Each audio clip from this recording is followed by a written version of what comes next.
before I begin to tell a story about this place, I'd like to introduce my wife, Bonnie.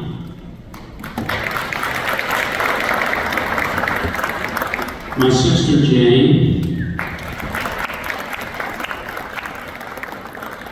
And my brother, John. There's two reasons why they're here. Number one reason is I'm getting up in age, so I tend to lie. So as I go forward and tell you the story about this place, if you see them going like this, that means I'm not telling the truth.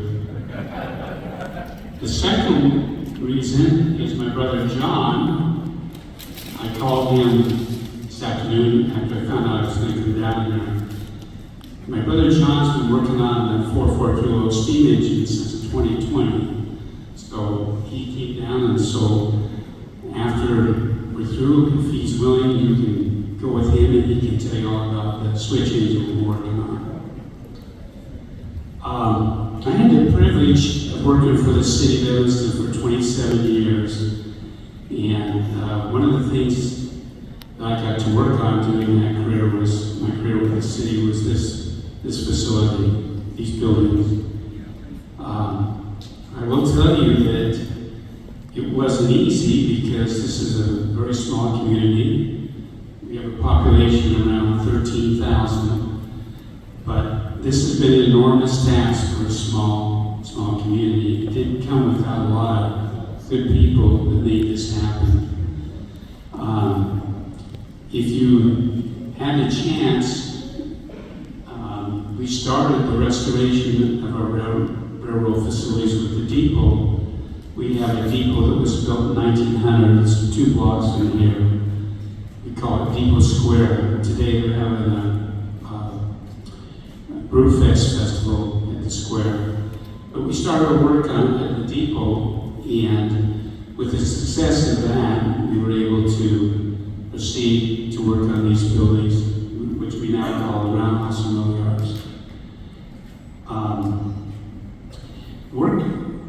What happened? I'll start with the history of the complex. In 1868, December 4th, the Union Pacific reached this valley called the Bear River Valley, with their tracks on their way to Promontory Point. And they did not intend to stay in Evanston. They continued on to a place 13 miles west of here called Wasatch. That's where the town is to be. So they established shop in Wasatch, Utah. There was a depot. I don't think there was much of a roundhouse, but that's where the facilities were. There was no water. They got a spring out. They had a spring out there. They quickly found out that because of the lack of water and the wind and so forth, they came back to the Bear River Valley and established Evanston. So shortly in around 1871, the first roundhouse in Evanston was built. And there's a picture of it on that wall right down here. When you get a chance, you can go look at it. It's a beautiful stone building that was built. And the turntable was a manually operated turntable. And lo and behold, they found out the engines got so big they had to build this facility. So the construction of this complex began in 1912. In 1914, they completed the work. And lo and behold, 12 years later, Union Pacific shut the complex down. Reason being, steam was getting more efficient. They could make a longer run, so it could run from Greenville, Wyoming to Ogden, Utah, and that's where they shut the facility down. That's what, in my opinion, what kept the buildings. Because in 1927, a year after they shut it down, the leaders of Evanston at the time went back to Omaha and convinced them to reopen this complex, and they did, but it was a reclamation plant. And they built new and repaired old, all kinds of equipment for the Union Pacific at this site from 1927 till December 31st, 1971, when they closed it for good. So the real history of this site is the reclamation plan. Growing up in Evanston, we called this the shops. The men and women that worked here were very clever. They could make anything. And they had a carpenter shop, they had sheet metal workers, they had welders, they had painters. All kinds of equipment for the Union Pacific was refurbished and built new at this time. When you take a gander down this hallway, there's a picture that was taken on July 2nd, 1942, during World War II, where they all purchased war savings bonds. And since they had 100% participation, they decided to take their picture. And if you look closely in that photo, there's a couple of men that managed to get up on top of the roof in the picture. But it's quite a historic photo. There's well over 300 men that worked here during World War II. They were essential to the war effort, keeping the steel was rationed, so the work they were doing was very important to the war effort. I had two uncles in that photo, and sad to say that all the men that are in that picture never got to see the renovation of this site. They're all deceased. You have to realize that they were 20 and 30-year-olds in 1942, so there's no way that unless they lived to be 140 around today. We started working on this in earnest, and when they closed it in 71, as luck would have it, the town was, at that time, was around 5,000 population, with not a lot of city revenue, so they simply leased it out to a rail car facility, and then in the late 78, maybe early 80s, they leased it entered into a 50-year lease with Union Tank Car Company, which you can see the tank cars because Union Tank terminated their lease in 1998 and built a brand new facility next door.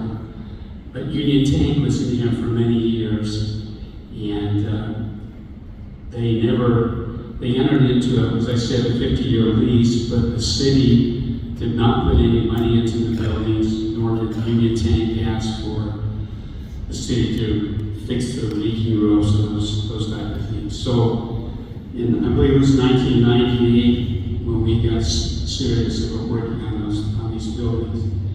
The first task was to renovate the machine shop, and that was completed in 2004. And I can tell you the first, before we worked on the machine shop, we were able to get a Brownfield grant, EPA, and that gave us money to do testing, not to do any cleanup, to do testing of the site. And they found arsenic and lead in the soils. But this never became a Superfund site, but if you look at the concrete pavement back out here, that was paved to cover some of the pollution in the ground. After the machine shop was completed, we quickly found out that the city rented the building out. We quickly discovered that we needed breakout rooms for conferences and those type of things, and that's why when we started work on Section 1 of the Roundhouse, we created a mezzanine level, the Portland Rose Room, and the other 3 remaining rooms, so that we enabled us to have conferences and breakout rooms for speakers and those type of things. You obviously had a chance to be in the machine shop. When you're in the machine shop, everything's made of metal. The windows, the buttons are built made of iron, metal. The columns are made of metal, in the Roundhouse, everything's made of wood.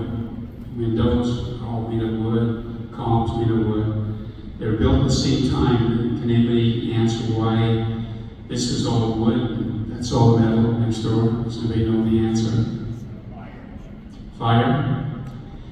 Well, yes, but mainly steam is so corrosive that this is all wood, where the machine shop is metal. So that's a difference. That's a trivia question which you can maybe bet somebody someday and win some money.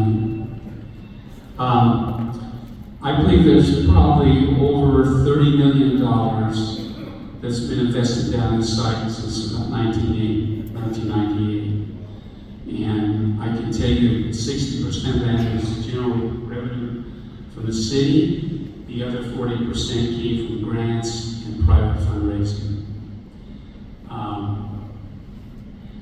This section 1 of the Roundhouse, the windows alone in here were a $600,000 price tag.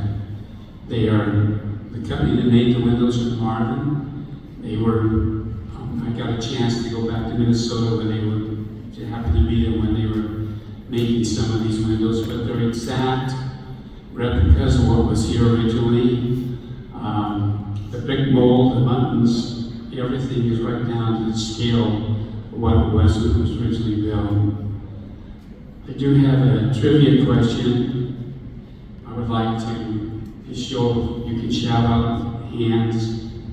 I'd like you to guess how many lights, clear story all the way around, how many glass windows are in this section 1 of the building. So if anybody has a guess, just raise your hand and give me a number.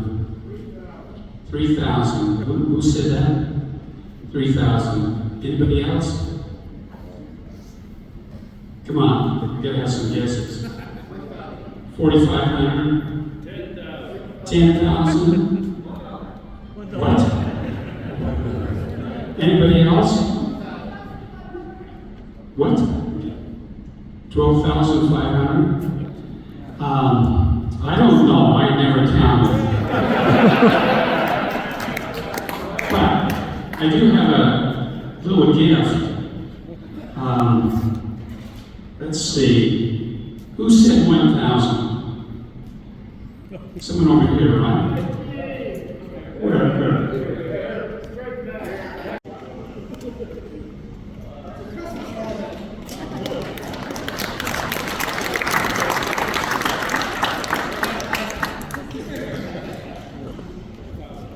Make sure you treasure that, Mike.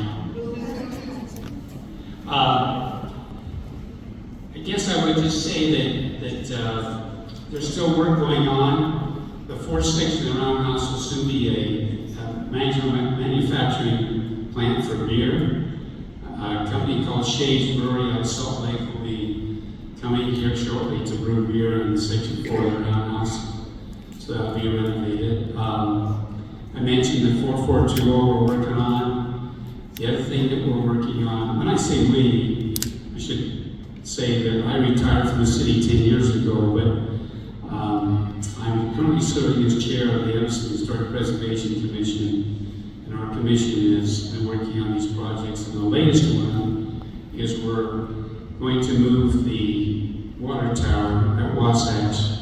We're going to move it back to the Roundhouse and Machine Shop. So hopefully next year, if you come back, you'll see the water tower.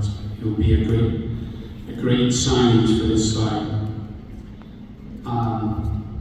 Ever since we began the renovations, the buildings have been used constantly. Both the machine shop and the Roundhouse. The city opens up reservations in, I believe, in September. Brides will call and find out when the building's available, and then they set their wedding dates. They can have weddings in here. There's funerals in here. We've had rabbit conventions. We've had communication conventions where people from all over the world came to Evanston for their conference. So we're really lucky to have these facilities, and we're really proud that you guys are here. this is just a real thrill to have these buildings occupied with the nscale. It's really a treat. So thanks for coming to Evanston. At this time, I guess I'll just say, open it for questions, see if I can answer anything. Where did all the craftsmen come from? All the craftsmen? Because of the city and the requirements for bidding, we'd have to bid all the work out, and we obviously wanted local contractors to do some of the work, but you get into bonding complications and those type of things. So basically, most of the work came from contractors in the Wasatch Front, which is Salt Utah Salt Lake area. I will tell you that we were lucky to attract, the name of the company was Hydrotech out of Salt Lake. They do brook restoration all over the country, and they do not I forgot the terminology, but you don't sandblast brick, so all the bricks have been cleaned, all the wood's been cleaned with chemicals. The building, none of the buildings had air conditioning. This is the yellow tubes you see, that's the air conditioning in here. But most of the work was done by outside contractors.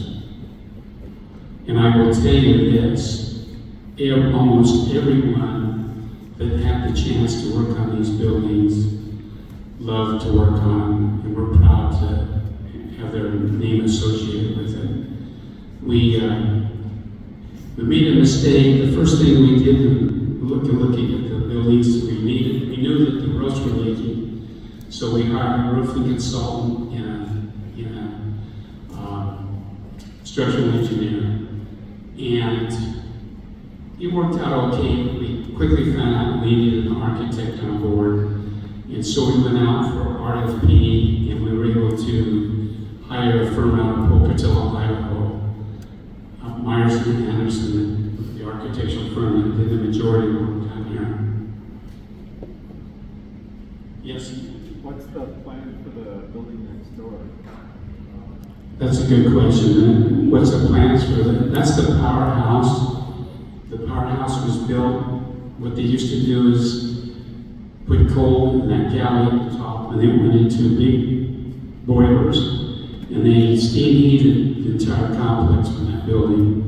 So as we were doing renovations in the ground, we always running into steam pipe. In fact, if you go look at 4420 engine is being restored, the pit still has the coils for steam to heat the pits. But the Union Pacific still owns that building, and I wish the city would get off there and get that building, because that's really a cool building. That's what we had planned for Brew Pub, was that building, not Section 4 Roundhouse. Any other questions? Once operational, will operate here or somewhere else? Well, we have a long way to go because we're doing that all on our own. In other words, fundraising, grants, and so forth.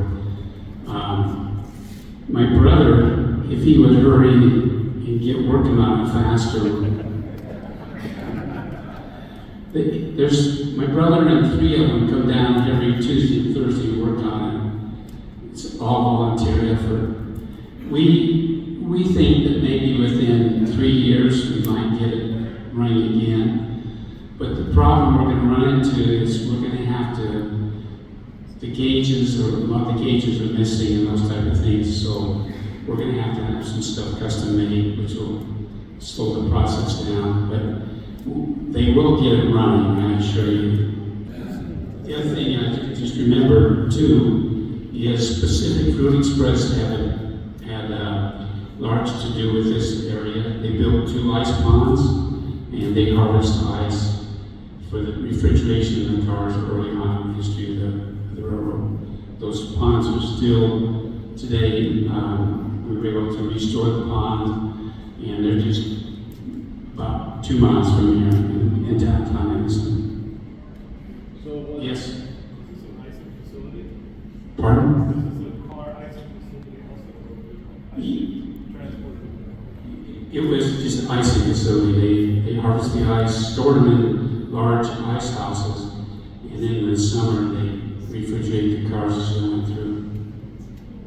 Where were the icing? Pardon? Where was the icing? Where was the icing? Well, today there's a trail system. You can walk by there. There's no, the ice houses are gone, but the ponds are still there. They're about 2 miles from here, within the city limits. We have historic photos of them and those type of things. We just don't have them in this building. Yes. Is one of the ponds dropped in that? No. I think the question is, one of the ponds Crompton Reservoir? No, my wife was at Crompton, so I know what I'm talking about there. Anything else? Yes? How much of the wooden structure is Here? Everything is original. I mean, the floor is not, this is a new floor. The roof deck, above the roof deck is insulation that was never there before. We didn't want to hide the beautiful work that was done here, so obviously the air conditioning was not here, the light fixtures. I can tell you that one time, right below this spot, was they were able to work underground on the trucks and so forth, but that was all filled in before we started working on the renovation. So basically, taking out the mezzanine level, the Portland Rose Room, and the restrooms, this is, when it was built new in 1914, this is what it would look like, other than the paint scheme and those type of things. Throughout the years, the Union Pacific had additions to it. They had taken those windows out and put a dock out here. And when we started renovations, there was 3 or 2 boards that were along that wall. But basically, this is the way it was. We sometimes, dealing with working at the city that long, you're working with people that get elected to office, and so sometimes they give you trouble. So what we would do with those yahoos, we would tell them to come down to the roundhouse and go stand in the corner. But that was a lie, because there's a corner right there. Anything else? Well, yes. So if you look at the machine shop, near the roof, there's the bolts that go through the rail. And I noticed in the roundhouse, it doesn't go all the way around. Is that a future effort? That's Gene Davis's folly. Because when I told you we started with a roofing consultant and a structural engineer, and the structural engineer didn't want to be sued, so those plates that you can see on the machine shop, on the first section of the roundhouse, that's what happened. Then we started working on section 2, 3, and 4. There's all been a new roof. The architects figured out a way to do it without putting those big plates there.